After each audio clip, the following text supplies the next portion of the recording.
up, though? What it do? Welcome back to All About the Ashleys.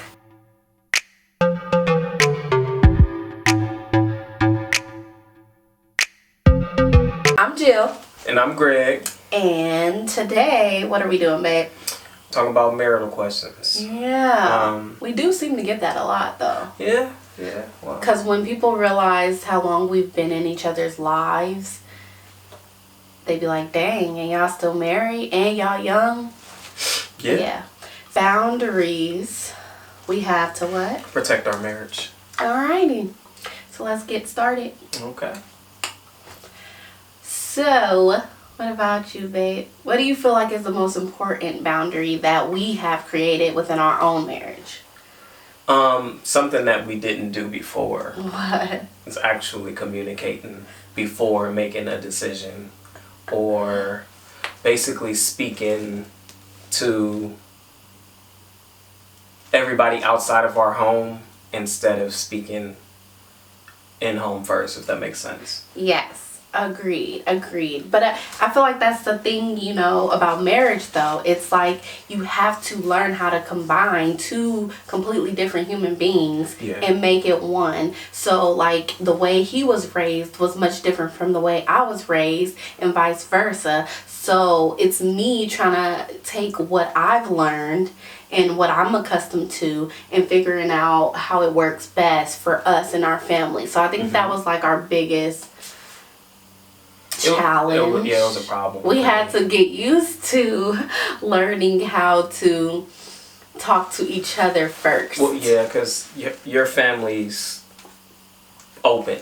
Very open. More open, and I come from, like, my foster parents were very private people.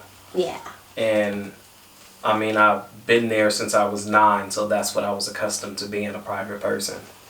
And getting married with somebody who isn't as private was challenging. It was challenging in a sense of, like, why the hell you need to tell everybody every fucking thing, bro? Like, how about we have a conversation first, or the conversation that we had is the conversation that we had. Right. Not everybody. You remember that was our first fight? Yes, I do. That was definitely our first fight. It was. And I did not understand it, y'all. I was like so completely like boggled. Like, why is he so mad? Like, it's not that serious. It's not that serious.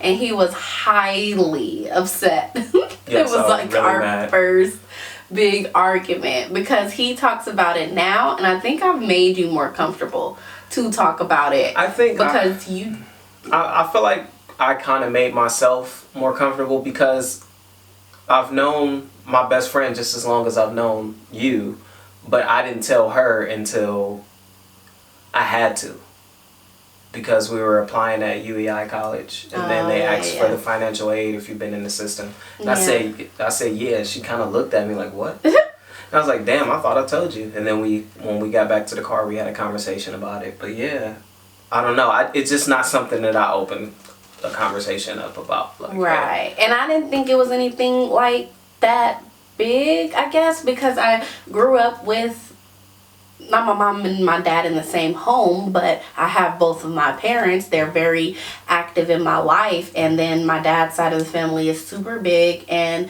we are very close knit. So for me, it was like we talked about any and everything, and it was just easy. So I was just like, oh, okay, all right, cool, you in the foster system, all right. So, but for me, like, being used to talking to my family all the time, we ask each other questions, we nosy, we get in each other's business. So then I started with a million questions, like, and I think that's what kind of like pushed you to tell me that you were a foster child, because you were getting confused with the stories that you I wasn't telling the same stories, because I used to stick to one straight story. Jamal, Elantra, and my mom, those were my aunt and cousins. That's what I rolled with. Right. And then me, like, having a whole bunch of aunt and cousins. She started going through the for fucking me, family I'm like, tree. okay, so like, is this your mom's sister or your dad's sister? You know, like, oh, okay, so where's your mom and dad? Like, all right, why did you decide to stay with your mom? I mean, your aunt. Like, what? You know, like, I want to know. And he was just like always kind of like short and sweet with it. But I'm like 17, so I don't know nothing. I'm just talking. And then he just had to tell me, like, basically, yeah, I am a foster child, and y'all, I went back to everybody. Same night, probably. Everybody and their mama in my family. Before he came around again, they all knew. Everybody knew. And I didn't think it was a big deal. And he flipped out. It was a big deal. And I was just like so confused by it, and I just couldn't understand it. But I feel like now we've like gotten those boundaries set where it's like we've learned to know each other within the 11 years that we've known each other, and so we know what the other person would possibly get upset about. But yeah, another boundary I feel like is the way we talk to each other. I feel like we didn't really talk. Like, we weren't very honest and forthright with our feelings. Like, we were more trying to be the best person for the other person. Yeah, we weren't being true to ourselves and being who we were. So I feel like that was kind of something we had to like learn and grow through, because it was like, you're not comfortable because you're trying to be someone else, you know? And I was just like, nah, this ain't working. That ignites fucking resentment. Exactly. Yeah, exactly. So I was like, look, bro, I'm gonna just put it all out there. If he don't like it, he don't like it. Like, it ain't nothing else I can do, but I can't keep living this lie. Like, this ain't comfortable. Like, I am not the housewife who just wants to clean up and pick up and do everything. Like, that's not me. So don't even let him play y'all, okay? Cause your girl know how to clean. Just because you know how to clean don't mean I like to clean. No, who likes to clean? I do. That was my job. Boy, bye. I do. Boy. I do. But it's different, because if that's your job, and you like to do it and you clean. But when you come home, you want to relax. So then you're not cleaning as much. That's why you set yourself a schedule and then you stick to the schedule. That's another thing. That is one thing, yeah. The consistency. Yeah. And the relationship on both sides, most definitely. Yeah. That was another thing. We're not the most consistent people. We're selfishly consistent. Yeah. And we're driven. We know what we want and we'll try to go after it. And then that kind of like, I feel for us, like pushes the other one to want to be better or want to be just as hard.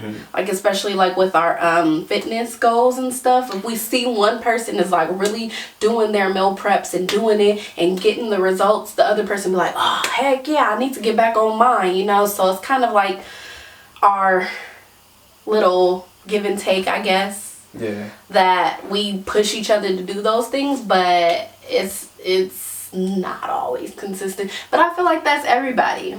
Yeah. Like, you'll fall in and out of your habits. You'll fall in and out of, That's human nature. Exactly. So for me, it's just, well, I'm going to do the best I can and we going to keep it pushing. Like, ain't nothing else I can do other than my very best. So there has to be someone always willing to fight for the relationship.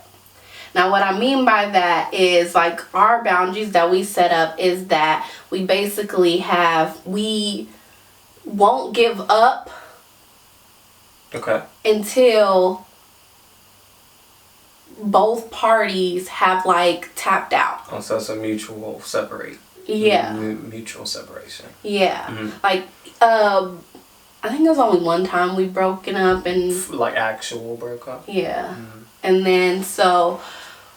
for me, it's like as long as one person is willing to fight and willing to be patient enough to allow the person to go through what they're going through to come back, then that's like, you know, doable. But if you don't see that person trying or anything, then that's when I would want to, you know, throw in the towel. But for me, like, I can remember calling my aunt and everything, and she's like, when you feel like you want to give up, or you feel like you are ready to or you can live without that person, then that's time. And I was like always being selfish, and I was like, no, I don't want to give it up, so I'm gonna keep fighting until he forced me to stop fighting.